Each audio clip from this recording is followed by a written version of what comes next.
안녕하십니까. 들을 귀 있는 자들의 교회 성도 여러분, 또 반갑습니다. 전도하는 유튜버 안녕쌤입니다. 지금 우리 죄의 삶 카테고리 말씀을 계속 진행하고 있고요. 좀 전까지 제가 6번째 죄의 삶 강좌를 녹화를 마쳤습니다. 지금 7번째 말씀 이제 시작하려고 하고요. 지금 일시는 2026년 1월 8일입니다. 그리고 지금 7번째 말씀 작성일은 2025년 12월 26일이에요. 지금 화면을 보시면 지금 마태복음 24장 10절 그 성경 말씀이 보이실 겁니다. 한번 읽어볼까요? 그때에, 여기서 그때라는 것은 지금 마태복음이 지금 적혔던 그때는 벌써 2000년 전이에요. 예수님께서 있으셨던 이 땅에 계셨을 때 예수님께서 하신 말씀입니다. 그때에, 예수님께서 말씀하신 그때라는 건 세상 끝을 말합니다. 우리가 좀 쉽게 얘기하면 말세죠, 말세. 우리가 말세라고 생각할 수 있는 어떤 구간이 있는 거예요? 어떤 그 때가 있는 거예요? 우리 말세 그렇게 말로 표현을 하잖아요. 그런 말세가 되면 많은 사람이 시험에 빠진다. 뭐라고 인생의 어떤 구덩이를 만나듯이 좀 그렇게 힘들고 어렵고 어떤 문제에 빠진다는 거죠. 우리 시험이라는 게 시험 문제를 푸는 거잖아요. 그런 것처럼 풀지 못하는 그런 문제에 빠져서 서로 잡아주고 서로 미워하겠으며, 또 어떤 성경은 같은 건데 이렇게 돼 있어요. 그때에 많은 사람이 실족하게 돼요. 실족이 뭡니까? 실족. 넘어지고 어디에 부딪혀서 아니면은 어디에 빠져서 그렇게 다리가 빠졌다는 거예요. 다리를 잃었다는 거예요. 다리가 잘렸다기보다는 그 다리가 문제가 생겨서 거기서 꼼짝을 못 하는 거지. 응? 아시겠죠? 그럼 이거 시험에 빠져 실족하게 돼요. 어떤 인생의 큰 문제에 빠진 거예요. 그 문제를 만난 거예요. 어려운 문제를. 그랬더니 서로 잡아주고 서로 미워하겠으며, 그러면 우리가 이 성경 구절이 실족하게 되어라는 또 그렇게 되어 있는 성경도 있다는 거예요. 의미는 거의 같아요. 그러면 그 실족하게 되어, 다리가 빠진 거야, 넘어진 거야. 그러면 서로 잡아주고 이러면 우리가 이게 뭔가 잡아서 일으켜주는 그런 느낌이 들잖아요. 근데 그건 아니고, 지금 문장상으로 봤을 때 많은 사람들이 시험에 빠져서 갑자기 서로를 잡아주고 그리고 서로를 미워한다 그러면 의미가 맞지 않죠. 서로 잡아준다. 서로를 잡아다가 어디다가 막 찔러 바친다. 그러니까 배신한다. 응? 약간 그런 의미로 보시면 돼요. 그러니까 지금 부정적인 말씀인 거예요.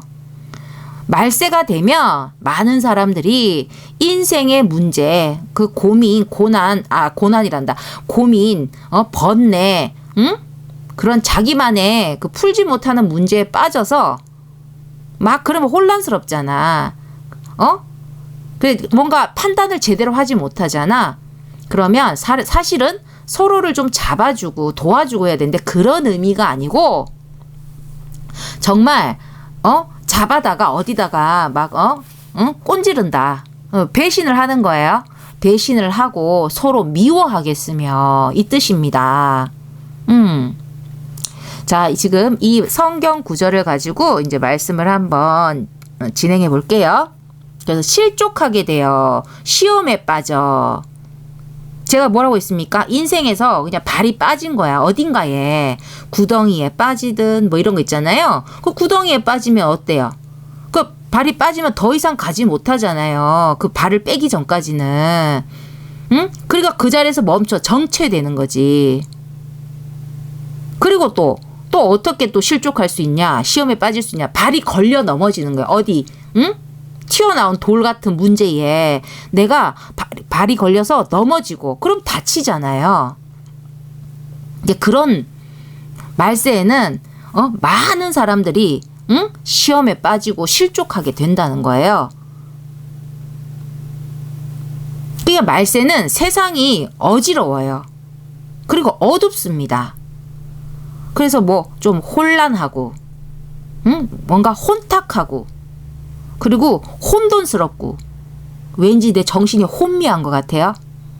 그러다 보니까 사람들이 어떤 상태로 사냐면 눈뜬 장님 상태, 눈뜬 장님 상태로 지금 눈을 뜨고 있으면 뭐하나? 장님 상태잖아요. 그러니까 잘 안 보여. 이 말세는 그때는 좀 세상이 어지러워. 그리고 또 어두워 왠지. 혼탁한데 완전 까맣다기보다는 잘 안 보여. 그러면 제대로 길을 찾지 못한다는 것입니다. 그러면 길이 아닌 곳에 들어갈 수 있죠.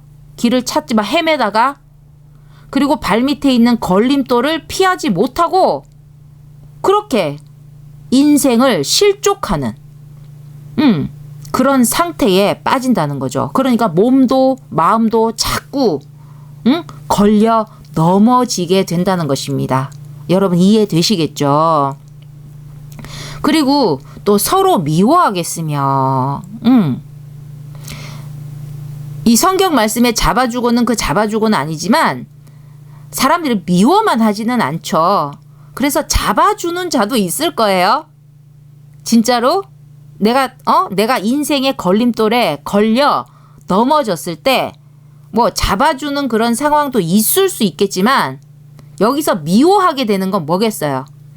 나를 잡아줘야 할 대상이라고 여기는 상대.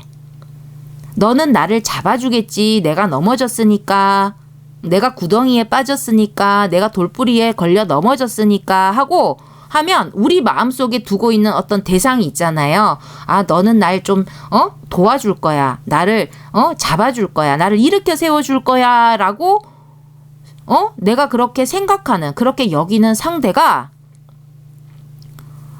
아니 나를 잡아주지도 않고 오히려 막 넘어졌다면서 지적질을 하고, 그러면 어떻게 되겠어요? 그럼 더 기분이 나쁘지. 응? 모르는 사람이 그냥 지나치면 그냥 그런갑다 할 건데 모르는 사람을 갑자기 미워해요? 아니죠. 가까운 사이였는데 그게 미움으로 변한 거죠. 그게 언제 일어난다? 많은 사람들이 시험에 빠져 있을 때, 내가 시험에 빠져 있을 때, 내가 인생의 어떤 문제에 부딪혀 있을 때 나를 위로하고 나를 좀 도와주고 해야 될 대상이라고 생각한 상대가 나를 잡아주지 않고 도리어 넘어졌다면서 막 지적질을 해. 그리고 막 핥히고 막 비난해. 그러면 어떻게 돼요? 서로에 대한 원망이 마구마구 일어난다는 거예요. 그러면 넘어진 자에게도 넘어졌다고 뭐라고 하는 사람 알겠죠? 그 상대도 마찬가지. 그럼 서로에 대한 원망이, 네가 어떻게 그럴 수 있냐부터 시작해가지고 너는 왜 자빠져 있냐 뭐 이런 거 있잖아요. 어머 안 다쳤어? 이거 잡고 올라와. 이렇게 해야 되는데 그게 우리가 생각하는 상식이잖아요. 그런데 그때는 많은 사람들이 서로가 너무 힘든 거야. 시험에 빠지고 실족한 거야. 그러니까 너만 실족한 게 아니고 나도 실족했어. 내가 지금 너 잡아줄 그런 상황이 아니야. 그러니까 답답한 거지. 서로를 보면서 막 지적하고 막 그다음에 서로 좋은 말 해도 될까 말까인데 하다 보니까 막 핥히고 막 또 말하다 보니까 또 비난하고 있네. 그럼 서로에 대한 원망이 될 수밖에 없죠. 원래는 내 탓이요, 내 탓이요, 내 탓이요. 원래 이것이 우리 또 정신인데 아니야. 니 탓이요, 니 탓이요, 니 탓이요가 되는 거야 전부. 그 어떻게 사랑이 되겠어요? 미워하겠죠. 이런 일이 많다는 거죠. 언제? 말세에는. 이렇게 세상은 점점 더 어두워져만 가고, 점점 어두워져 가면 어때요? 발이 빠지는 일이 더 많겠죠? 내가 그게 발이 빠졌다가 도로 일어나면 조금 더 가면 또 어두우니까 또 빠지는 거야. 발이 자꾸만 빠지고 있는 거지. 또 빠지고 또 넘어지고. 그런데 그런 상황에서 이 말세 때는 뭡니까? 서로를 못 잡아먹어서 그렇게 서로를 막 잡아주고 막 뭐 배신하고 막 미워한다는 거예요. 근데 그렇게 되는 서로를 못 잡아먹어서 안달이 되는 이유가 무엇일까? 왜 예수님은 말세에 세상 끝에는 우리 인간들 사는 모습이 이렇게 된다고 말씀을 하셨을까? 어떻게 그렇게 2000년 전에 그렇게 확실하게 그렇게 예언을 하실 수 있었을까? 2000년 뒤를 보고 오셨을까? 그와 같이 무언가 예수님께서 그렇게 될 수 있는 그 원인을 정확하게 알고 계시니까 그 원인에는 그런 일이 일어나잖아요. 맹물에다 소금을 타면 짜지 않아요? 누가 소금을 타는 걸 봤어. 아, 그럼 그 물은 짜겠다라고 생각할 수 있잖아요. 안 먹어봐도. 소금을 넣으면. 그런 것처럼 예수님께서 알 수밖에 없었다는 거지. 예수님이 오셨을 때도 그 징조를 미리 2000년 전에 오신 그 예수님이 이미 다 아셨다는 거예요. 근데 그렇게 서로를 못 잡아먹어서 안달이 될 거라는 안달이 될 그 이유가 무엇이었느냐? 하나님을 인정하지 않고 하나님을 바라보지 않고 하나님을 자신들의 인생에서 배제한 결과로 그렇게 된다는 것입니다. 하나님이 유일하신 전지전능한 신이 보낸 그 외아들까지도 십자가라는 거기에 그냥 사람을 못을 박았던 인간들이잖아요.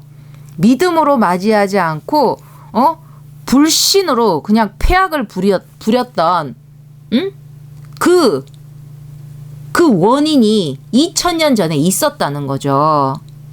그러면 그렇게 흘러가다 보면 2000년 후 우리 이런 우리 요즘 뭐 거의 입에 사람들 이게 말세다 이제 뭐 세상이 어떻게 되려고 하느냐.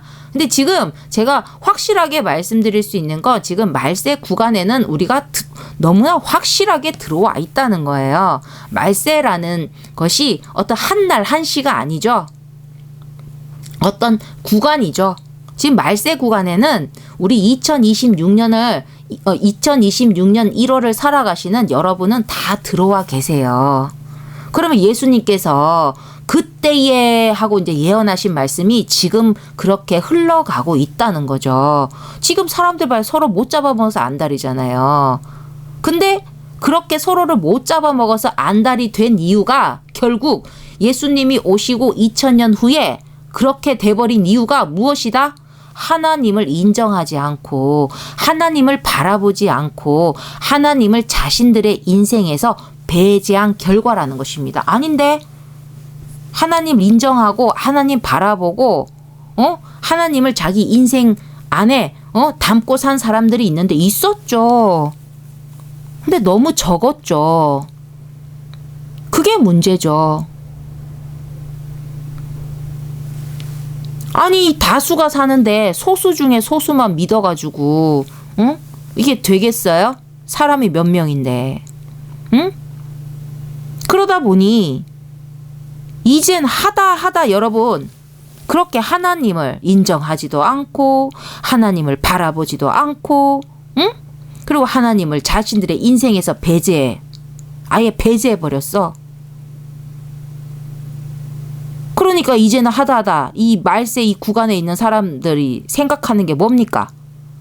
이 전지전능한 신이 떡하니 살아 존재하고 계신데도 인간들이요 자신들의 문제를 이 말세에는 시험에 빠지고 실족하는 사람들이 많잖아요. 인생 문제를 만난 사람들이 많잖아요. 그럼 지금도 문제가 있을 거 아니에요. 그런데 신이 있는데도 불구하고 신이 지금 떡하니 졸지도 주무시지도 않고 딱 살아 계신데도 불구하고 자신들의 문제를 인간 자신들이 만든 이제 AI에 물으려고 든다는 거예요. 응? 아니 그 사단의 악을 닮아서 사단은 뭡니까? 저 잘났다고 생각해요, 저. 그러니까 하나님의 뜻대로 안 하고 하나님의 그 초소를 하나님이 정하신 그 초소를 떠나고 막 지 마음대로 저 잘났다고 생각하고 그러니까 사단의 악을 닮은 저 잘났다고 생각하는 것들은 어떻게든 하나님을 인정하기를 꺼리는 길을 가게 됩니다. 자기가 선택한 길이 하나님을 인정하는 길이 아니고 꼭 내가 하나님을 꼭 인정하지 않겠다라고 작정한 게 아니라 그 사단의 악을 닮은 자들 하나님을 믿지 않고 저 잘났다고 생각하는 것들은 묘하게 이상하죠. 어떻게든 꼭 하나님을 의식하고 선택한 건 아닌데도 불구하고 하나님을 인정하는 그 길이 아닌 그 인정하기를 꺼리는 길을 선택해서 간다는 거예요. 그런 사람들이 이제 많고 하다 보니까 그럼 앞으로 어떻게 되느냐? 그런 인공지능 AI에 제 하나뿐인 생명, 제 하나뿐인 한 번뿐인 그 인생을 믿고 맡기는 때가 그리 멀지 않았을 수도 있다는 거죠. 지금 한참 그런 것들을 한참 그런 걸 지금 진행하고 있죠. 자기들은 인생을 맡긴다라고 생각하지 않을 거예요. 내가 만들어 간다라고 생각하지만 결국에는 그렇게 될 수가 없습니다. AI에 대한 그 말씀이 또 지금 말씀 말고 또 뒤에 또 진행될 그 강좌에 조금 더 자세하게 또 강의를 또 진행을 할 거예요. 여기까지만 조금 언급을 할게요. 그 AI 인공지능 인간이 만든 거잖아. 인공적인 지능이잖아. 인간이 만든 그 AI에 인간이 저 하나뿐인 그런 생명 한 번뿐인 인생을 이제 믿고 맡기는 때가 멀지 않았을 수도 있다는 거죠. 정말 보면은 이 보이지 않는 손 같은 게 있어서 그 손이 자꾸 뭘 이렇게 미는 것 같아. 어디를 향해서? 세상의 끝을 향해서 때를 재촉하는 것만 같다는 거죠. 이 성경에 반드시 그 세상의 끝이 있다고 했어요. 말세 구간이지만 그 구간의 끝이 있을 것 아니겠습니까? 그 말세 구간의 끝에 대한 그 예언의 말씀도 성경에 너무나 분명하게 나와 있다는 거죠. 근데 그 끝이 어느 날, 언제다 이렇게 하나님은 정하지 않으셨어요. 예수님도 그날과 그때는 그 시는 오직 하나님밖에 모른다고 했습니다. 그럼 하나님께서 이게 보시고 이제 그때가 되었다 하면 그때가 되겠죠. 그럼 이제 세상의 끝이 되는 것입니다. 진짜 끝. 그런데 지금 우리 인간들이 하는 행태들을 보면 진짜 보이지 않는 무슨 손이 있나 봐. 그러면서 세상을 끝을 향해서 빨리빨리 가만히 있어도 세상 끝으로 갈 텐데 그때를 향해 갈 텐데도 불구하고 정말 때를 재촉하듯이 떠미는 것 같다는 거죠. 그렇게 되면 그 끝에는 무엇이 일어나느냐? 하나님께서 정리를 하세요. 그때가 되면 심판을 하신다는 것입니다. 그러니까 지금 당장이라도 여러분 우리 인간들이 하는 걸 보면 당장이라도 하나님께서 이제 더 이상 기다릴 필요가 없으니 싹 정리하자고 할 것만 같은 지금 긴장감이 극으로 치닫는 때라는 것입니다. 지금 2026년 1월 8일 저와 같이 이 시간을 살고 계신 여러분 모두가 여기에 해당되는 거예요. 정말 지금 하나님께서 당장이라도 일단 하나님의 계획대로 싹 정리하자. 이제 심판하고 이제 마무리 짓자라고 당장이라도 할 것만 같이 막 그런 긴장감이 막 극으로 치닫는 때라는 것입니다. 응? 그 악이라는 것이 선악할 때 그 악이 인간에게 욕심을 일으켰어요. 악은 인간의 욕심을 일으킵니다. 그리고 그 욕심은 죄를 낳아요. 그 욕심이 낳은 죄들은 세상을 너무 병들게 해버렸어요. 그래서 세상이 너무 아파요. 아프다 뭐 이 노래 있던데. 정말 아프다. 많이 아파. 응? 하나님의 정하신 질서 세계는 이 세상에 있는 모든 아이에게 부족함이 없는데, 하나님이 정하신 질서 세계라면 이 세상에 사는 모든 나라고 지칭할 수 있는 존재들, 그러니까 모든 사람들이죠. 모든 인류에게 부족함이 없는데, 그 세상에 너무나 많은 다수의 나들, 많은 사람들이, 그 인간이 만든 사회 질서, 세계 안에서는 부족함에 허덕이며 살아간다는 것입니다. 먼저는 실제 부족한 것이 있어요. 뭐 당장 먹을 게 없어. 그런 곳이 아직도 있다는 거예요. 실제로 부족하다는 거, 실제로. 당장 먹을 거, 입을 거, 잘 곳도 없고. 그리고 두 번째는 객관적으로는 부족한 게 전혀 없어요. 누가 봐도. 근데 주관적으로는, 개인적으로는 부족함을 느끼는 부족감. 실제 부족한 게 아니라 자기 주관적으로는 부족함을 느끼는 그 부족감. 그 부족감에 힘들고 또 슬프고 막 괴롭고 막 절망감을 느끼면서 산다는 것입니다. 그러니까 아까 처음에 뭡니까? 실제 부족한 것도, 그리고 두 번째 뭐예요? 부족감을 느끼는 것도 전부 욕심이 낳은 결과물이에요. 욕심은 누가 일으키죠? 악이 일으키죠. 그러니까 이 악이 낳은 결과물인 거죠. 누군가의 욕심이 다른 이의 실제 부족함을 낳았어요. 누구는 지금 넘치게 먹고 있잖아. 다 먹지도 않고 남은 거 버리고 있는데, 다른 곳에서는 지금 깨끗한 물 한 잔을 마시지 못하는 실제 부족함이 있다는 거예요. 누군가가 욕심을 부렸고, 그러니까 다른 쪽은 부족하게 된 거죠. 그래, 이 세상은 뭡니까? 소수의 충족과 다수의 부족으로 살아가는 거예요. 그리고 또 누군가를 향한 욕심이 부족감을 낳았다는 거예요. 뭐냐? 내가 지금 부족하다고 느끼는 거잖아. 실제 부족한 게 아니라 남을 쳐다보면서 시기하고 질투하고 거기에 욕심을 품은 거예요. 그럼 자기는 실제로 그 부족한 게 없어. 근데 내 마음에 부족감을 느끼는 거지. 그러니까 실제 우리가 육신의 삶에서 진짜 부족한 것, 또 내 마음 안에서 부족하다고 느끼는 것, 그 모든 부족함, 그게 뭐다? 욕심이 낳은 결과물이라는 것입니다. 응? 아니, 내가 부족한 게 없으면 실제적으로 부족감을 느끼면 안 되잖아요. 근데 내 거에 만족하지 못하는 거지? 그러니까 남의 걸 쳐다봐. 남이 나보다 뭐 많아 보여. 뭐 그런 거 있잖아. 시기 질투 막 그러면 나도 갖고 싶다.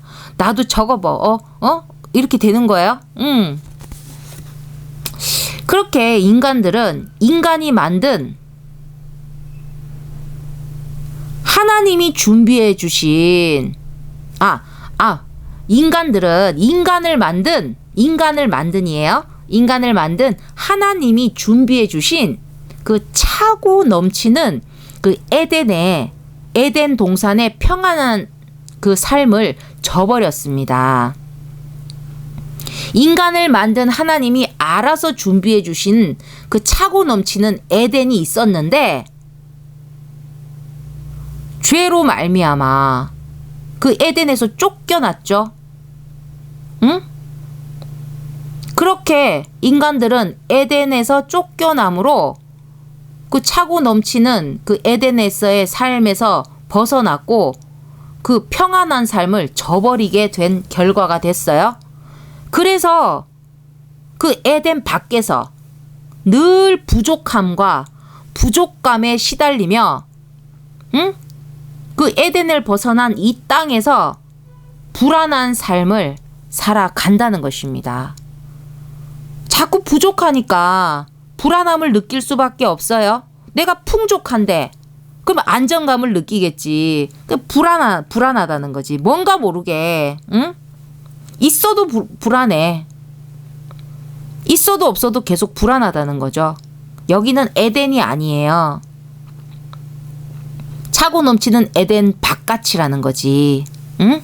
어떤 게 준비되어 있는지 모르는. 그리고 이제 자기가 부족하다고 느끼잖아. 그럼 그 부족을 메꾸기 위해서 자기가 성실하게 정직하게 뭘 하는 게 아니고 그 부족을 메우기 위해서 악의 경우의 방법을 또 택하며 그렇게 죄를 더하는 삶을 산다는 것입니다. 우리는 그렇게 살아가고 있어요. 하나님의 질서는 만나 질서였어요. 만나 질서. 만나 질서가 뭐냐면 그 성경 구약의 출애굽기 16장 내용을 조금 참고하시면 제가 그냥 간단하게만 설명할게요. 여러분 모세라는 사람을 아시는지 모르겠어요? 이제 아실 거라고 믿고 그 모세라는 사람이 애굽 이집트라는 땅에서 하나님의 백성인 이스라엘 민족이 노예 생활을 400년을 한 거예요. 400년. 근데 하나님께서 그 모세라는 자를 세워서 그 당신의 백성인 그 이스라엘 민족 그 400년 동안 그 노예로 살았던 그 민족을 당신의 백성을 그 가나안이라는 아주 적과 꿀이 흐르는 아주 비옥한 그 곳으로 이제 구원해서 나가는 그 역사를 일으키셨다는 거죠. 모세를 통해서 모세를 중심으로 이스라엘 민족 전부를 그 노예에서 해방을 하고 하나님이 약속하신 그 땅에 가서 이제 잘 먹고 잘 살도록 하려고 하나님께서 그 계획을 하시고 모세를 통해서 막 여러 어떤 상황을 통해 가지고 그 백성들을 다 이끌고 이집트를 빠져나왔다는 겁니다. 그 또 빠져나오는 그 사연들은 또 눈물 없이 들을 수 없는 그런 사연들이 있는데 그거는 넘어가고요. 그래서 그 이집트에서 그 하나님이 약속하신 그 가나안 땅까지는 그렇게 오래 걸리는 그런 거리가 아니었어요. 조금 바짝 한 열흘 정도 열심히 가다 보면 도착할 수 있는 거리였는데 그 중간에 신광야라는 곳이 있었습니다. 그런데 그 이스라엘 백성이 그 신광야에서 그 며칠 동안 조금 거의 좀 뭡니까? 막 이집트를 빠져나오다 보니까 뭐 제대로 준비를 못한 거지. 사람은 많고 먹을 거는 부족하고 뭐 물도 좀 부족하고 뭐 그리고 뭐 사람들 막 이 사람 저 사람 있으니까 뭐 질서가 있겠습니까? 이제 그러다 보니까 하나둘 문제가 생기기 시작했어요. 뭐가 불만이 막 터져 나오기 시작했던 거지. 따르는 자도 있지만 꼭 그런 사람들 있잖아요. 그래서 하나님이 정하신 그 뜻을 두고 불만을 품는 자들이 생겨났다는 거죠. 내가 노예로 있더라도 그냥 내가 이집트에 그냥 있었으면 이렇게 힘들게 굶고 이렇게 고생하지는 않았을 텐데부터 시작해가지고 하나님의 그 뜻을 받아서 그 백성을 이끄는 모세한테 불만 불평을 막 쏟아내고 있었다는 겁니다. 아니 며칠만 고생하면 정말로 자기가 노예에서도 완전히 벗어나고, 그리고 약속하신 땅, 그 비옥한 땅에서 걱정 없이 살아갈 수 있었는데도 불구하고 아직 그 약속하신 땅에 안 가봤잖아요. 그러니까 일단 지금 신광야라는 곳에 자기들이 떡 있는데, 아니 주변에 먹을 것도 부족하고 꼭 그냥 막 사막 한가운데 그냥 내던져진 것 같은 거지. 그러니까 딱 거기에 또 사람들이 많다 보니까 또 불만 불평하는 사람들이 있었어요. 그래서 모세가 또 하나님께 기도를 합니다. 지금 백성들이 이러고 있는데 내가 그걸 어떡하냐, 하나님 어떻게 좀 해주셔야지 라고 했더니 하나님께서 그 먹을 걸 약속을 하시고, 밤에는 뭐 고기 메추라기라는 그런 새를 통해서 그래 또 단백질 공급도 해주시고, 그리고 또 만나라는 또 하늘에서 내리는 아주 독특한 그런 것을 통해 가지고 하나님께서 이스라엘 백성을 먹이신다는 거지. 그래서 하나님께서 그 먹을 거를 주실 때, 또 뭐 사연 얘기하려면 기니까 중요한 건 하나님께서 만나라는 걸 주셨어요. 그 만나를 가지고 이렇게 약간 떡처럼도 해 먹을 수 있고, 그 만나 하늘에서 막 만나 같은 게 막 내렸어. 하얀 듯이 이렇게 막 솜 같은 것들이 막 내렸는데, 그거를 싹싹싹 걷어 가지고 그렇게 음식을 하면 밀가루처럼 사용할 수 있는 그런 식재료가 됐다는 거예요.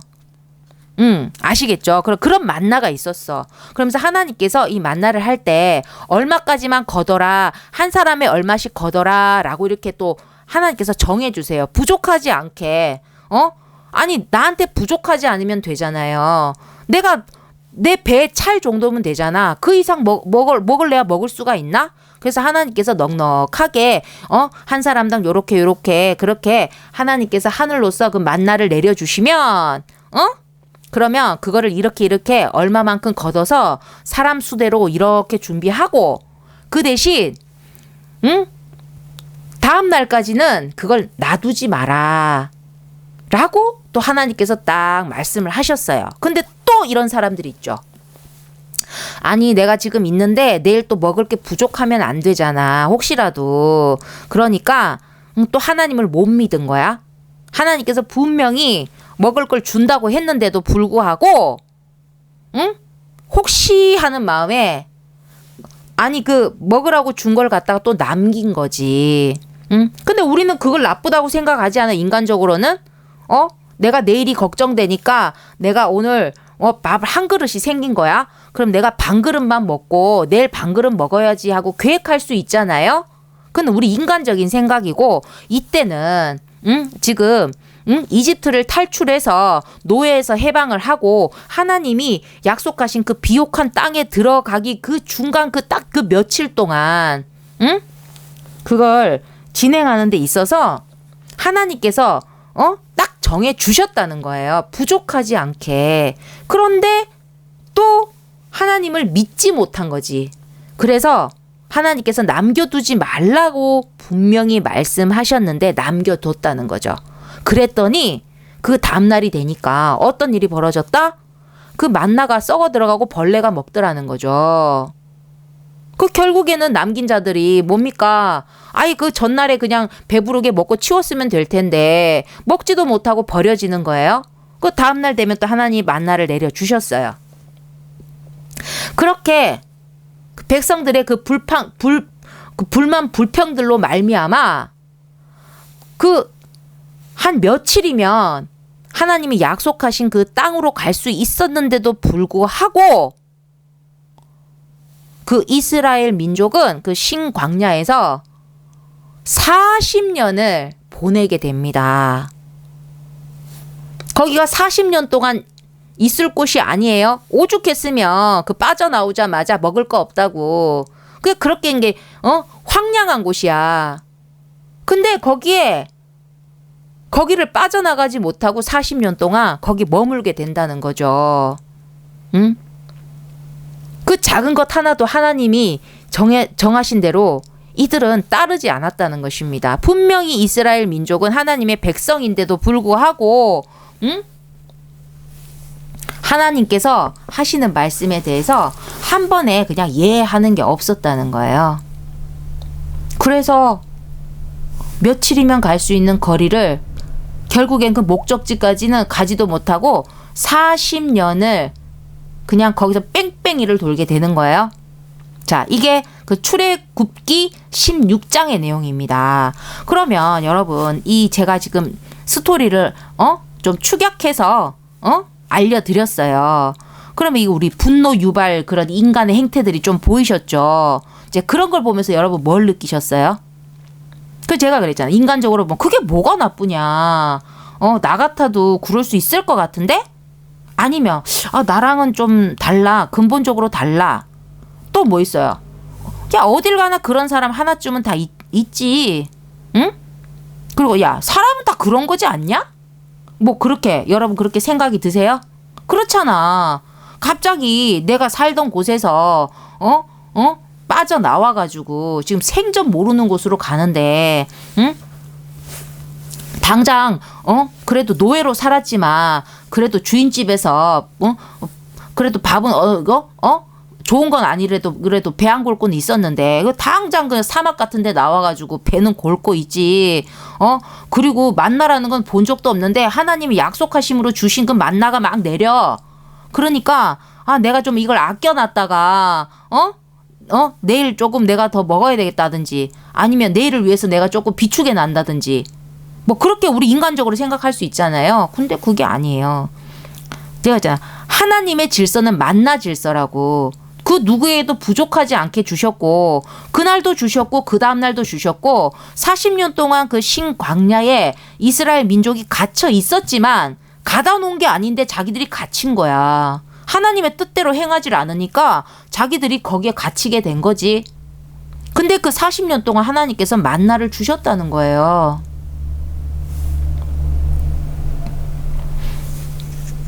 하나님은 약속대로 다 하셨어요. 근데 하나님의 말씀을 인간들이 믿지 않았고 따르지 않았다는 거지. 그 하나님의 질서는 하나님의 뜻대로예요. 그 만나 하나님이 그 누구도 부족하지 않게 주셨다는 거야. 근데 넘치게는 필요 없잖아. 그날 못 먹고 남긴 거면 지가 배불러서 남긴 거잖아. 그 다음 날엔 사라지는 거예요. 그럼 하나님은 또 그 다음 날에 필요한 만큼을 주셨어요. 그리고 분명히 정해 주셨죠.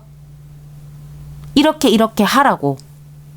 근데 그걸 잘 지키지 않았다는 것입니다. 뭡니까? 꼭 그게 뭐 인간은 원래 그래야 되는 것처럼 왠지 그래야 인간인 것처럼 말 잘 들으면 인간이 아닌 것처럼 응? 조금 좀 우리 인간의 그 인간을 정의하는 모습이 좀 어긋나 있어요. 이게 왜 이렇게 됐냐면 인간은요 첫 단추부터 잘못 끼운 존재라는 것입니다.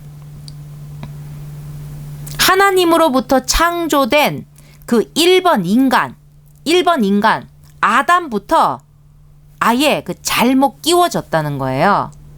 이게 남이 그렇게 끼운 게 아니라 자기 스스로 잘못된 자리에 끼워 들어간 거예요. 자기라는 잘못된 자리에 끼운 거예요. 그러고 나서 어떻게 됐죠? 그럼 인생이 꼬인 거지. 여러분 그 단추 처음부터 이렇게 잘못 잠그게 되면 어떻게 돼요? 꼬이잖아. 그 다음 건 또 거기다 꽂고 저기다 꽂고 하다 보면 옷이 어찌 돼요? 그래서 우리 인간은 그 1번 인간부터 인간의 시작점 그 창조 1번 인간부터 꼬이기 시작한 거예요. 응? 남이 그렇게 끼웠으면 억울하진 않지. 자기 스스로 잘못된 자리로 제 자리가 아닌데 끼워 들어간 거야. 근데 그 1번 인간이 그러고 그럼 나도 이제 그럼 나는 몇 번째인 줄 몰라요? 뭐 수십억 번, 뭐 수백억 번인지 모르겠지만 그 나라는 인간이라고 무엇이 그리도 다를까? 응? 아니 우리가 첫 번째 단추를 두 번째 자리에 꽂고 두 번째 단추를 세 번째 자리에 꽂고 그 계속 그렇게 잘못 꽂고 자꾸 내려가. 그럼 그 흐름대로 계속 잘못 끼우게 되잖아요. 그러면 그 첫 번째 인간이 단추를 잘못 끼우는 바람에 그러면 그 흐름대로 나는 그 후세대 사람이잖아. 미래의 사람이잖아. 그러면 나는 그 첫 번째 인간이 시작했던 그 흐름대로 잘못 끼워진 미래의 단추일 뿐이라는 거예요. 단추는 우리 처음부터 잘못 끼우잖아요. 그럼 중간부터 제대로 끼워봤자 소용이 없어요. 그 한 구멍에 단추가 2개 들어가 있다고 생각해봐. 그 옷이 뭡니까? 더 우스운 꼴밖에 안 된다는 거죠. 그러면 어떻게 해야 됩니까? 다시 다 풀고 다시 처음부터 제대로 끼워야 된다는 것입니다. 그와 같이 인간은 먼저 처음부터 잘못 끼워진 단추같이 꼬여버린 자기 인생에서 그 죄의 문제를 다 풀고 다시 처음부터 제대로 살아야 합니다. 지금 죄의 문제를 풀기 전에는 어떻다? 처음부터 잘못 끼워진 단추처럼 우리 인생은 꼬여져 있다. 응? 우리는 꼬여져 있는 그 문제를 어떻게 그 죄로 말미암아 꼬여지게 된 거예요. 그 첫 번째 창조 인간도 죄로 말미암아 그렇게 꼬여버린 거죠. 그러면 우리가 죄의 문제를 그 꼬여버린 문제를 풀어야 될 거 아니겠습니까? 그 꼬여버린 문제가 뭐다? 죄의 문제니까 죄의 문제를 다 풀고 단추를 처음부터 다시 채우듯 다시 처음부터 제대로 살아야 돼요. 그러니까 우리가 지금 잘못 끼워진 단추를 이렇게 꽂고 저렇게 꽂고 하여튼 제자리에 들어간 게 없어. 그러니까 인생들이 자꾸 꼬여 있어. 그러면 그거를 일단은 다 풀어야 된다는 거예요. 그 죄의 문제가 단추가 1개가 꼬였든 2개가 꼬였든 3개가 꼬였든 중요한 게 아니에요. 꼬였으면 일단 싹 풀어야 된다는 거예요. 싹 풀고 다시 처음부터 제대로 끼우며 살아야 된다는 것입니다. 그래서 하나님께서는 인간을 거듭나도록 하는 것입니다. 다시 처음부터 제대로 살기 위해서 거듭나도록 하신다는 것입니다. 죄의 세계에서는 죽게 한 뒤, 그러니까 죄의 세계에서는 한번 죽고, 의의 세계에서 다시 거듭나도록 하는 것입니다.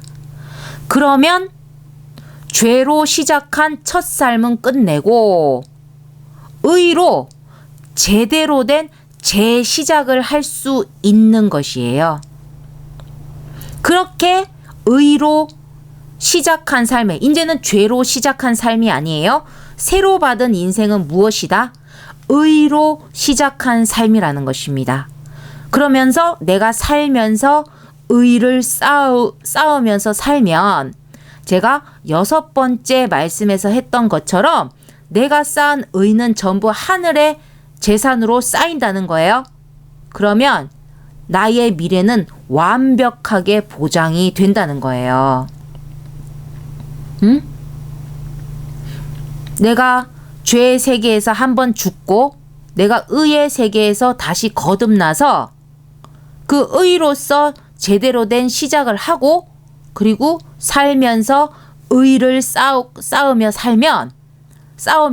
의를 쌓으면서 살면 내 미래는 완벽하게 보장이 된다. 영원한 천국이라는 것입니다. 자, 그리고 이제 마지막 성경 구절 화면으로 한번 바꿔 볼게요. 이게 우리 다윗이라는 왕, 우리 솔로몬 아시죠? 솔로몬의 친아빠입니다. 그 다윗 왕이 하나님을 향해서 지은 시입니다. 노래입니다. 시편 23편 1절에서 2절이에요. 여호와는 나의 목자시니 내게 부족함이 없으리로다. 그가 나를 푸른 풀밭에 누이시며 쉴 만한 물가로 인도하시는도다. 그래서 우리 시편 23편 그 찬양도 굉장히 유명하죠. 응? 다윗의 그 시편 그 성경은 뭐 100편이 넘어갈 정도로 많은데 이 시편 23편 이 말씀은 굉장히 유명합니다. 여호와는 나의 목자시니 내게 부족함이 없으리로다.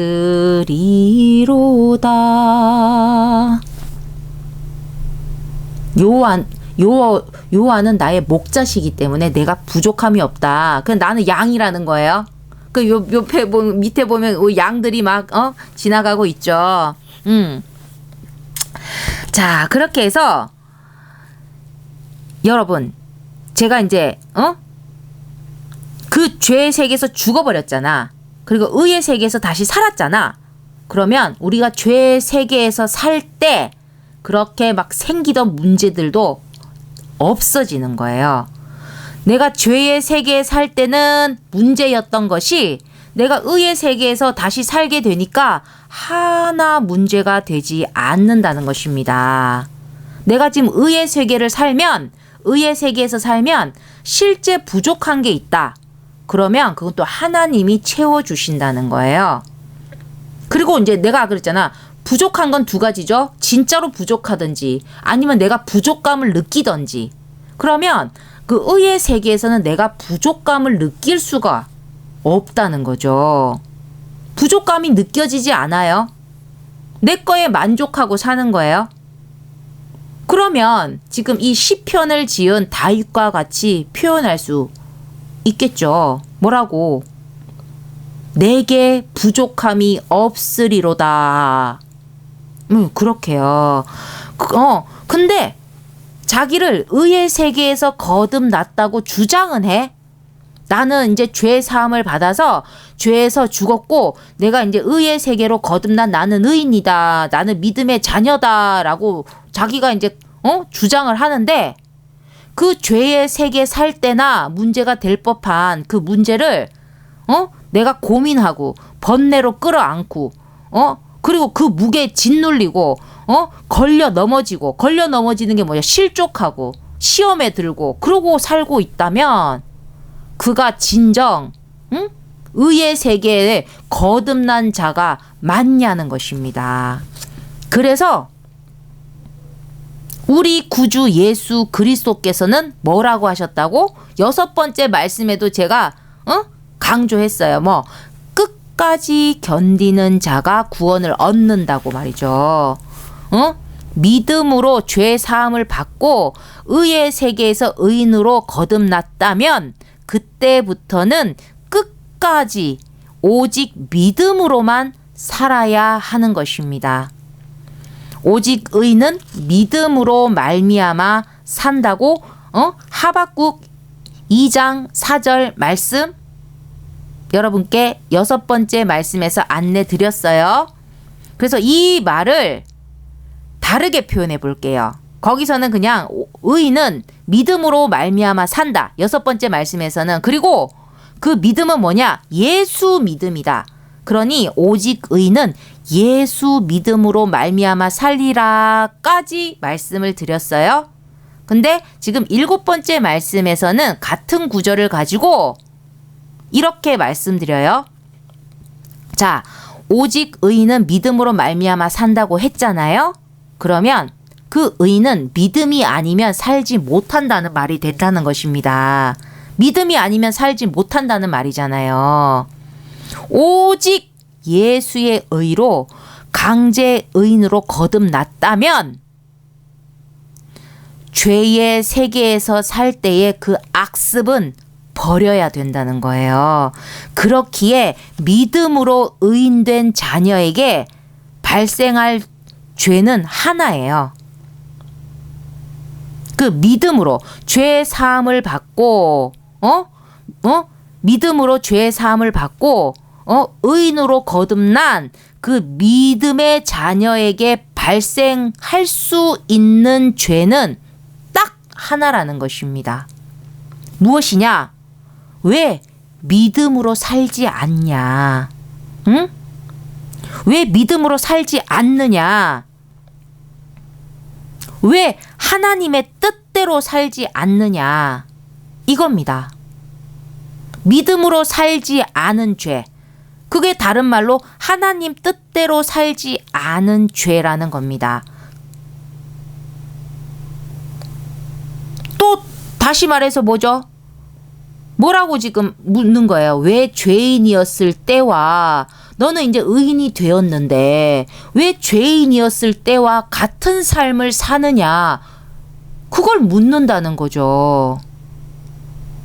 너는 분명히 죄의 사함을 받고 의인이 되었는데 어떻게 죄인이었을 때와 별반 다를 바 없는 삶을 살고 있느냐는 거죠. 그래서 하나님이 보시기에 죄인이었을 때와 별반 다를 게 없는 삶이라면 그건 실족한 죄인이 될 뿐이라는 것입니다. 의인이 실족을 했어. 죄인이 되는 거야. 응? 그러니까 실족한 의인이죠. 실족돼버린 의인이죠. 그 실족돼버린 의인이 뭐예요? 그 죄인인 거죠. 그러면 죄인이 갈 곳으로 가게 될 뿐이라는 것입니다. 그래서 믿음으로 하나님의 자녀된 자들이라면, 하나님의 자녀가 맞다면 첫 번째, 죄 사함을 받으면 강제 의인이 된다는 사실. 두 번째, 의인은 믿음으로 말미암아 산다는 그 사실을 반드시 기억해야 한다는 거예요. 지금은 여러분 말세의 때입니다. 진실로 믿음을 붙들 때예요. 오직 믿음을 붙들으라는 것입니다.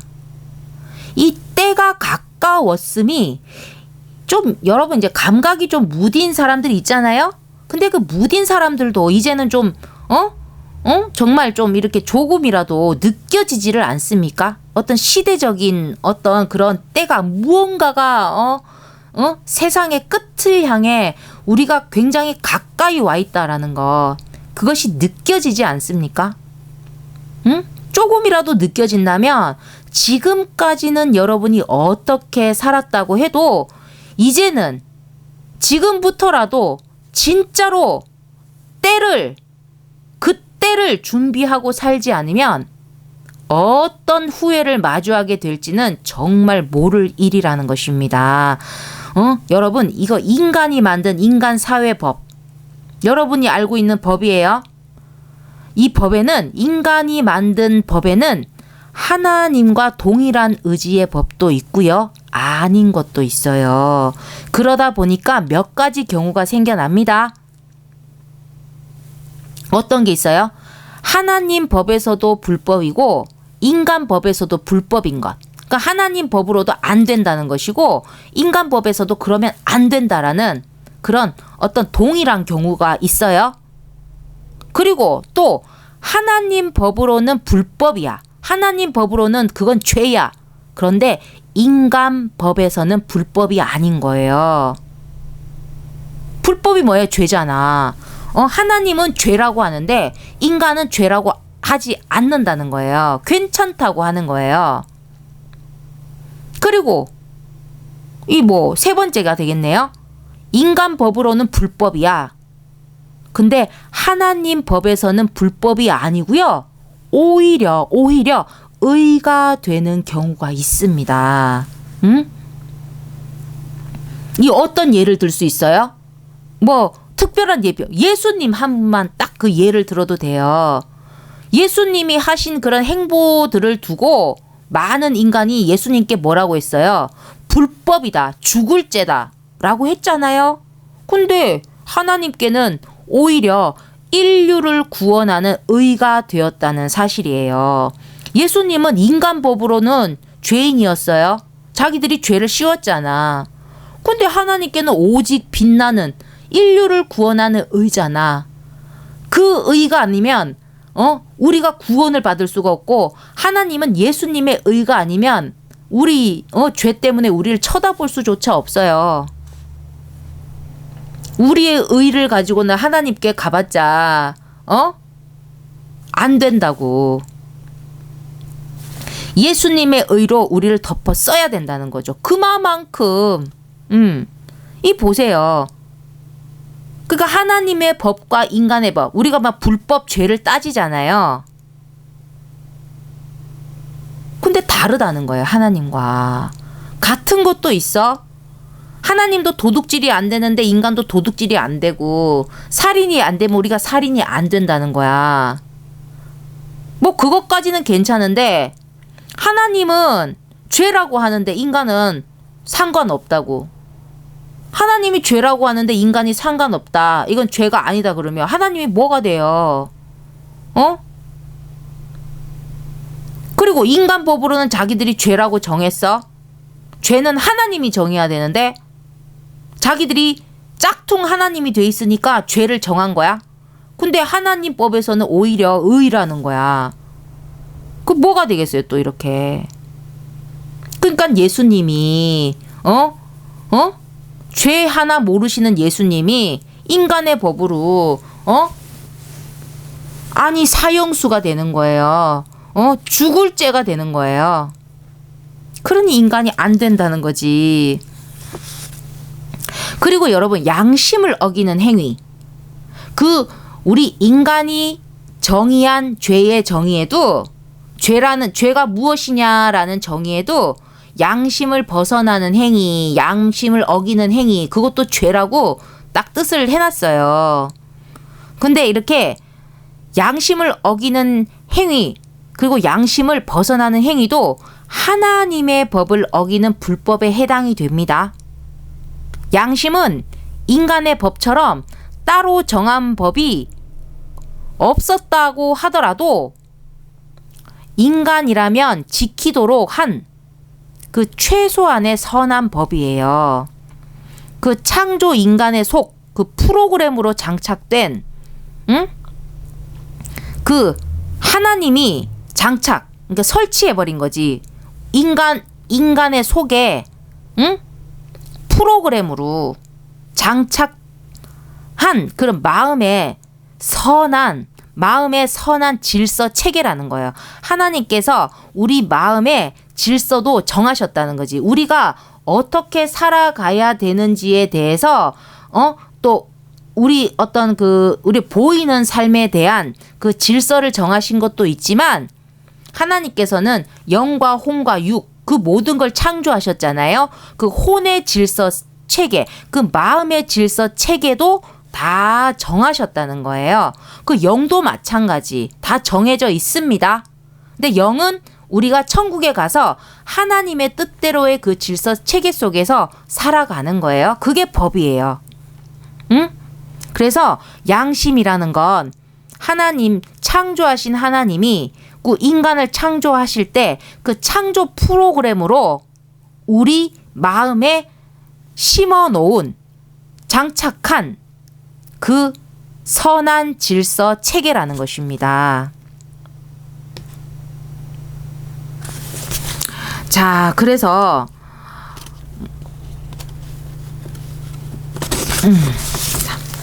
그게 제가 지금 말씀드린 게 사실이에요. 근데 그게 사실이더라도 우리는 양심을 안 지킨 행위 전부가 인간 사회법에는 걸리는 죄가 되진 않습니다. 우리가 양심을 안 지켜가지고 죄가 되는 것도 있지만 양심을 안 지켰다고 해서 다 죄가 되는 건 아니라는 거예요. 우리 인간법에는. 하지만 양심은 하나님이 인간에게 지키게 한 법이 맞기 때문에 그 양심을 벗어나는 행위는 인간법에는 안 걸리더라도 하나님 앞에는 불법, 죄가 된다는 사실이에요. 제가 지금 이거 양심까지 막 들먹이면서 불법에 대해서 막 이렇게 설명하고 얘기한 거는 인간은 죄를 해결해야 된다고 하잖아요. 제가 지금 계속 죄를 없애야 된다고 하잖아요. 근데 우리 인간이 없애야 될 그 죄가 뭐냐는 거야. 정확하게 하나님 앞에 불법이 된 죄 전부를 해결해야 된다는 것입니다. 근데 우리는 인간 사회를 살아간다는 거지. 그러니까 인간이 만든 죄, 그런 불법에 대해서도 우리 머릿속이 복잡할 수 있다는 거예요. 왜? 하나님과 다른 의견이 있으니까. 하나님께는 죄인데 인간은 죄가 아니고, 하나님께는 오히려 의인데 인간은 죄라고 한다는 거야. 그럼 이러면 우리가 뭐 어떡하냐는 거지. 지금 죄를 해결해야 되는데, 근데 우리는 하나님하고 관계된 걸 해결해야 돼요. 우리는 지금 하나님의 집에 가기 위한 지금 작업을 하고 있는 중이에요. 그러니까 하나님을 중심하는 그 모든 포인트를 두고 우리가 이걸 진행해야 된다는 거예요. 그러면 인간은 어떤 죄를 해결해야 됩니까? 그럼 이제 명확해지죠? 하나님 앞에 불법이 된 죄, 그 전부를 해결해야 된다. 아시겠죠? 지금 인간이 채우는 죄들, 하나님께서 해결하시려는 그 죄는, 그러니까 여기서 말하는 죄, 이 말씀에서 말하는 죄는 인간법을 지키지 않아서가 아니라 하나님의 법을 지키지 않아서 발생한 것들이라는 거예요. 하나님의 법을 지키지 않은 것. 지금 그 죄를 우리가 전부 해결하려고 하는 것입니다. 하나님의 법은 다행스럽게 우리 인간처럼 복잡하지 않아요. 판사님도 책을 찾아봐야 이런 법이 있는지 알 정도고. 근데 하나님의 법은 딱 하나예요. 하나님 뜻대로가 바로 하나님 법, 한 개의 진리, 이게 답니다. 한 개, 이 진리의 법이 이게 다라고요. 하나님 뜻대로. 우리는 하나님 한 분만 쳐다보면 돼요. 근데 우리가 전부 하나님 뜻대로만 살고 있습니까? 그 믿음의 자녀라고 하는 자들도 다 그렇게 살고 있습니까? 응? 하나님 뜻이 뭔지 몰라. 응? 내 뜻대로 산다고 해도 하다 못해. 응? 양심에 하나 오점 없이 살고 있습니까? 만약 그렇지 않다면 우리는 매일 불법을 저지르며 살고 있는 거죠. 그러다 보니까 현재 지금까지 저지른 그 불법의 결과물들, 불법의 결과물이 뭐죠? 죄죠. 그 죄가 이 세상에 더 쌓아둘 때가 있을까 싶을 정도로 쌓였다는 것입니다. 그런데도 지금 그런 상황인데도 죄를 없애려는 자들은 지금 점점 줄어들고 있고, 그리고 죄를 없애준 자들도 새로 죄를 늘리면서 살고 있는데, 그 하나님으로서는 이게 재밌겠어요? 정말 재미없지 않으실까요? 정말로 이것이 지금의 세상 현실 상태라는 것입니다. 끝으로 사실 제가 지금부터 할 말을 위해서 이 강의를 진행한 거라고 해도 될 거예요? 제가 왜 이렇게까지 하냐면, 저도 저를 위해서 정말 이기적인 마음이에요. 나를 위해서지. 내가 지금 이렇게 잠도 못 자고 이렇게 강의 막 녹화하고 올리고 하는 거, 아니 나를 위하는 마음이 없겠어요? 나를 위한 이기적인 마음이 있다고.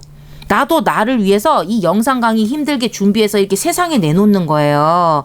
이것이 나를 위하는 길임을 확신하니까. 세상이 이런 식으로 자꾸 흘러가면 안 되니까. 왜 세상이 이렇게 흘러가면 안 됩니까? 그 세상에 내가 살고 있잖아요. 싫어도 동고동락하고 있잖아요. 근데 세상이 이렇게 흘러가면 어떻게 되냐면 하나님을 자꾸 자극한다는 거예요. 응? 그러니까 제가 지금 여러분께 이 말을 하고 싶은 거, 제발 하나님 좀 자극하지 마시라는 거죠. 인간님들이요. 인간님들. 때를 너무 재촉하지는 말자는 겁니다. 저는 그 오직 선하신 존재 예수님과는 좀 다르죠. 속에 악이 있어요. 저도. 그러니까 약은 계산적, 약은 마음도 들어. 계산적으로 마음이 들어요. 약은 생각이 든다니까 나도. 그런데 내가 악만 있나? 선도 있다는 거죠. 악만 있지 않아요. 우리 인간은 악도 있는 거죠. 선도 있다는 것입니다.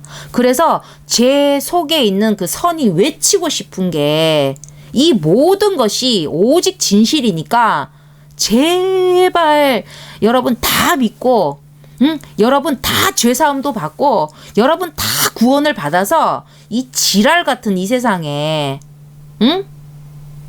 여러분의 의지를 가지고 이 세상에 태어났습니까? 아니죠. 내 의지 하나 없이 떨어져 버린 그런 존재라는 것입니다. 그러니까 이 지랄 같은 이 세상에 자기 의지 하나 없이 떨어져 버린 이 영혼 달린 인생들이 이 남은 인생까지 지금 남은 인생까지 우리가 살면서 얼마나 시행착오를 했어요. 우리 못난 모습 보이면서 시행착오 하면서 여러분의 지금의 모습이 되어 있잖아요. 근데 이제 내 남은 인생까지 그렇게 자꾸 시행착오에 시달리면서 그 더 이상 고통과 번뇌에 갉아 먹히지 말고 좀 마음이라도 좀 제대로 평안히 하고 살면서 여러분 진짜 있을지 모를 자신의 영원한 미래나 좀 제대로 준비하면 진짜 좋겠다라고 정말 이 연사 강력하게 외친다는 것입니다. 정말 진실로 말씀드리오니 여러분, 제가 그랬잖아요. 수억, 수천억, 조 단위의 그런 인구, 모든 인간이 구원을 받아도 천국은요 포화 상태가 될 일이 전혀 없어요. 내가 받을 그 모가지가 줄어들 일 없다고. 진짜 조 단위의 인구가 그 천국에 살아도 아무 상관 없어요. 우리는 이 지금 유한의 세계에서 살다 보니까 모자람이 생기잖아. 근데 거기는 무한의 세계예요. 무한. 한계가 없다고. 하나님은 창조하시는 분이기 때문에 우리 필요한 건 언제든지 창조하시면 되는 거예요. 그러니까 계속 생성될 수 있습니다. 그래서 내 거를 뺏어다가 남에게 줄 일이 없어요.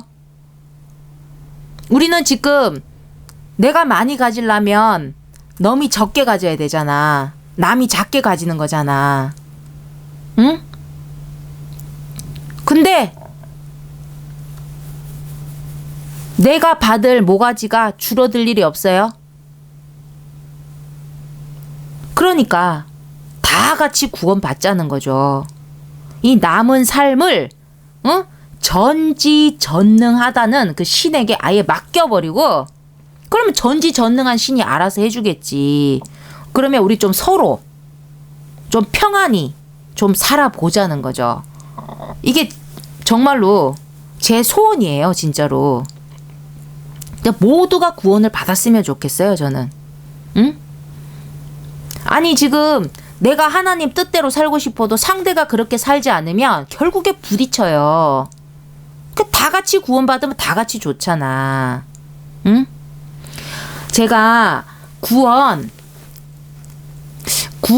강의, 여러분, 들을 기 있는 자들의 교회, 제 채널에 보시면, 응? 우리 카테고리별로 이렇게 강의가 되어 있는데, 그 첫 번째 강의가 뭐였냐면 구원이었어요. 제목이.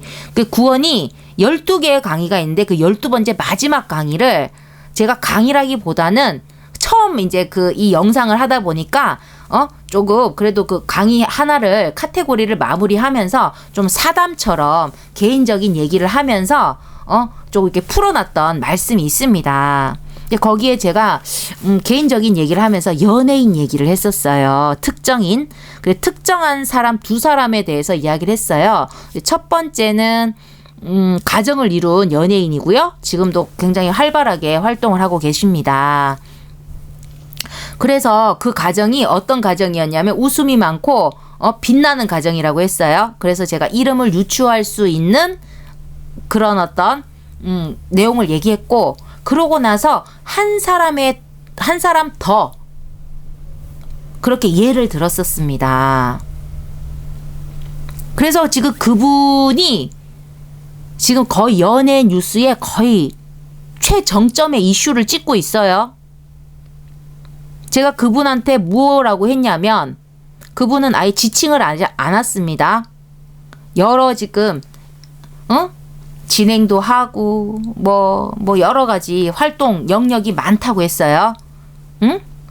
그런데 그분이 자기의 그릇을 넘치도록 하고 있다는 거지. 그러면 어떡해? 그릇이 넘치고 막 차고 넘치면 이제 쏟아질 수밖에 없어요. 한번 조금 멈춰야 되고, 자기가 쉬어줘야 되는 타임 없이, 응? 무조건 밀고 나가려다 보니까 무리수를 둔다. 그러면 무리를 하게 되면 그럼 무리한 일들이 생긴다는 거죠. 그래서 그분이 지금 굉장히 지금 상황이 아주 무리한 상황에 지금 처해 있다는 거죠. 제가 그분 이야기를 한다는 건 딴 게 아니에요. 제가 연예인 얘기를 한 거는 아무래도 노출이 많이 되다 보니까 저에 대해서 설명을 좀 한다는 게 좀 이렇게 이야기를 했었어요. 그래서 저는 그런 게 좀 잘 보인다고. 응? 잘 보인다고. 지금 다른 연예인분들 얘기하라면 할 수 있어요. 근데 제가 뭔가를 보는 어떤 그런 무속인의 그게 아니라 어떤 세상적인 이치가 보이면 그 흐름이 보이는 거예요. 제가 그랬잖아요. 누가 맹물에 소금을 타고 있어. 그럼 내가 그걸 알았어. 소금을 타는 걸. 그러면 그 물이 짤 것이다 라고 그 예상할 수 있는 거 아니에요?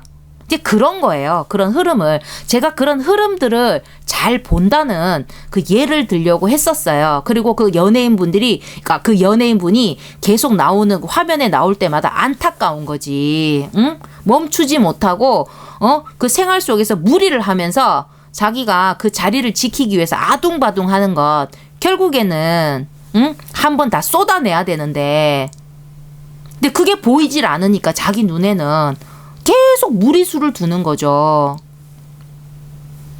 그러면 한계가 온다고.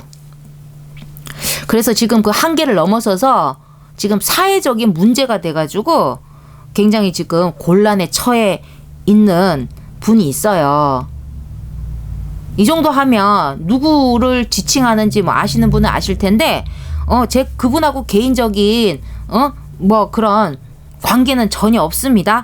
그렇게 세상에 노출되는 분들을 통해서 제가 그냥 조금 설명을 한 거예요.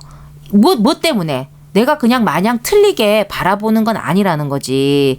그러면 여러분, 지금 여기는 하나님 이야기를 하는 곳이잖아요. 제가 그렇게 마냥 틀리게 보는 사람이 아니라면 지금 우리 인간들이 살고 있는 그 삶의 방향, 그 삶의 방향은 정말 위험하다는 것입니다. 정말 위험한 방향으로 나아가고 있다는 거예요. 이 지금 세상 돌아가는 흐름을 보잖아요. 지금 너무 때를 재촉한다는 거지. 세상의 끝을 향해서. 사람이 여러분 가만히 있어도 와야 할 때라면 와요. 여러분 가만 아무것도 하지 않아도 내일이 오거든요. 모레가 오거든요. 응? 여러분 아무것도 안 하고 가만히 있어도 지금 2026년 이제 시작했는데 2027년이 온다니까. 근데 가만히 있어도 올 건데 우리는 지금 때를 너무 재촉한다는 거예요. 그 재촉하는 게 우리에게 좋은 게 아니에요. 하나님을 자극하지 말자는 거지. 그 날과 그 시는 하나님이 정하시는데 하나님을 자극하는 게 여러분이 때를 재촉하는 거예요. 여러분 하나님 앞에 아무런 흠 없이 다 준비가 되어 있습니까? 나 하나님 안 믿는데 제가 늘 말씀드렸어요. 하나님이 있다 없다 확률은 반반이라고? 50대 50이에요. 하나님이 계실 확률이 50이라고요. 그 50에 여러분이 걸리면 어떡하실 거예요? 그럼 여러분 지금 준비가 다 되어 있냐고. 하나님 앞에는 우리가 죄를 다 해결하고 그리고 하나님의 뜻대로 살아야 되고 우리의 의를 쌓아야 되는데 여러분 지금 하늘에 정말 차고 넘치게 의를 쌓고 살아가고 계십니까? 다 준비하셨어요? 그러니까 여러분 제발 하나님을 자극하면서 때를 재촉하지 말자는 거예요. 미련한 자인 양 때를 재촉하지 말자는 겁니다. 그러니까 때가 와요. 오는데 재촉은 하지 말자 이 말입니다. 응? 그 뭐예요? 불난 집에 기름은 붓지 말자는 거지. 이 세계 돌아가는 정세가 뭐냐면요. 왜 하나님의 그 때를 재촉하냐면 하나님을 무시한다는 거예요. 하나님을 없는 존재 취급한다는 거지. 어떻게? 아니 하나님 계신다고 믿는데 아니에요. 계시면 뭐하나 의식하지 않는데. 있으면 뭐해 의식하지 않는데 없는 존재 취급하는 거죠. 응? 있어도 그냥 그런 존재인 거야. 그러면 뭐야? 없어도 된다는 취급이잖아요. 근데 하나님은 그런 취급을 받을 뿐이 아니고 그런 취급을 받으시지도 않으세요.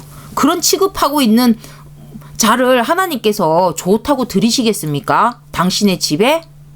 응? 심판 대상이에요. 그거는 고민할 것도 없어. 나를 무시하는데 누가 좋다 그래. 사람도 그런데. 근데 지금 세상 돌아가는 게 하나님을 무시하고 있다. 이제는 하나님이 없다가 아니야. 있어도 없는 존재 취급하는 거야. 없는 존재를 어떻게 취급한다고요? 의식하고 살지 않아 하나님을. 믿는 자들도 하나님을 의식하고 살지 않는다니까요. 그러면 있어도 없는 있어도 아니 소용이 없잖아요. 더 기분 나쁘지. 더 화가 나지. 아예 모르면 몰라서 그렇다고 하지. 아는데 그렇다는 건 하나님을 무시하는 거잖아. 성령을 회방하는 거잖아. 성령을 회방하는 자는 어떤 용서도 없다고 했습니다.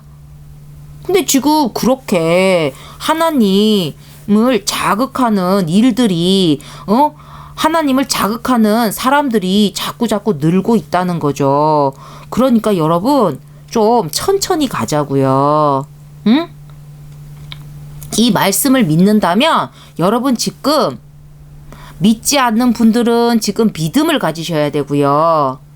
믿는 분들은 여러분이 믿음으로 의를 쌓을 때예요. 죄를 쌓을 때가 아니라는 것입니다. 응? 이 말씀을 정말 들을 귀 있는 믿음의 자녀들에게는 더 특별하게 이 시대를 보는 생각의 눈이 크게 열리시기를 주의 이름으로 축원을 드립니다. 아멘. 자, 이렇게 해서 지금 7번째 말씀을 이제 마쳤습니다. 제가 6번째 말씀에도 강조를 했지만 우리는 믿음으로 살아야 구원을 받습니다. 그래서 믿음으로 산다는 건 딱 한 가지였어요. 하나님 뜻대로. 그러면 불신으로 사는 건 뭐였습니까? 내 뜻대로 사는 것. 내 뜻대로 살아서 구원받을 길은 없어요. 근데 내 뜻은 어떤 뜻이다? 나는 뭡니까? 인간이죠. 인간의 뜻으로 살면 구원받을 길이 없어요. 구원은 하나님의 집으로 가서 사는 거예요. 근데 인간 뜻대로 살고 하나님의 집에 가서 영원히 잘 먹고 잘 산다는 게 여러분 상식에도 논리적 상식에도 이해가 되십니까? 안 된다는 거예요. 예수님은 하나님 뜻만 바라보시는 거예요. 뜻대로 사는 것밖에 없어요. 그게 뭐냐면 절대 믿음이야. 하나님을 향한 절대 믿음을 갖고 있기 때문에 예수님은 하나님이 오직 참되시다. 하나님은 오직 옳음이다. 그러니까 하나님의 뜻대로 살지 않을 이유가 없으신 분이에요. 그러니까 하나님의 뜻을 바라보시는 거죠. 하나님 뜻대로 사는 것밖에 없는 거예요. 하나님을 향한 무슨 믿음? 절대 믿음. 어떻게 믿어? 어떻게 절대적으로? 오직 하나님이 참이라는 거야. 그래서 예수님에게는 오직 선밖에 없는, 오직 선. 오직 뜻대로 하는 그것밖에 없는 분이라는 것입니다. 그래서 예수님은 우리의 유일한 의인이라고 했어요. 하늘, 땅을 다 뒤져도 온전한 의인은 예수님 한 분이에요. 그 온전한 의인을 내가 옷 입어서, 그를 힘입어서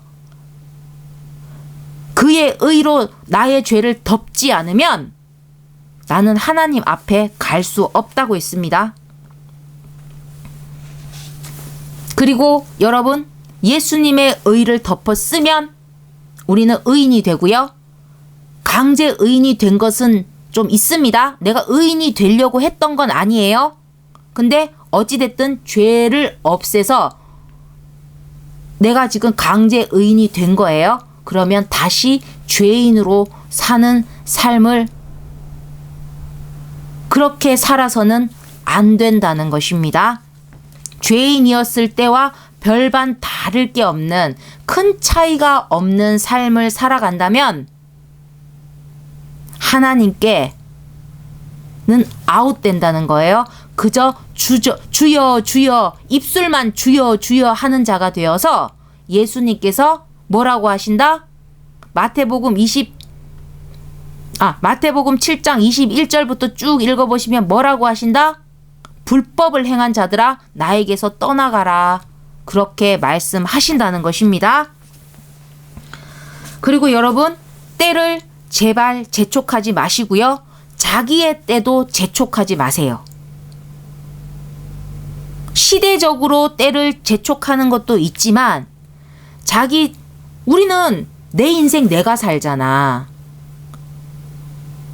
결국에는 나하고 하나님하고 1대1 관계에서 내가 평가를 받는 거잖아요. 그러니까 내 때를 너무 재촉하실 필요가 없어요. 하나님의 뜻을 바라보시려고 노력이라도 하라는 것입니다. 우리는 안에 악은 있지만 선도 있어요. 반드시 선도 있는 존재라는 것입니다. 그 선을 바라보셔야 됩니다. 응? 그 선함을 추구하기 위해서 우리가 몸부림치고 만부림치며 살아야 된다는 거예요.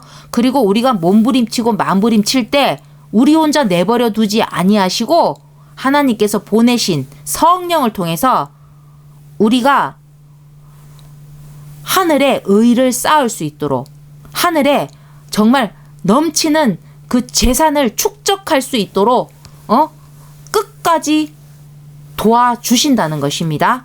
여러분 이걸 믿어야, 그죠? 이것도 또 믿어야 되는 거예요. 그러니까 결국에 뭡니까? 믿어야 구원을 받는 거예요. 믿어야 내가 구원받는 길이 열리는 거예요. 믿어야 구원받는 길이 열리고 그 길을 통해서 내가 천국에 갈 수 있는 것입니다. 자, 여기까지 해서 7번째 말씀 마치도록 하겠습니다. 감사합니다.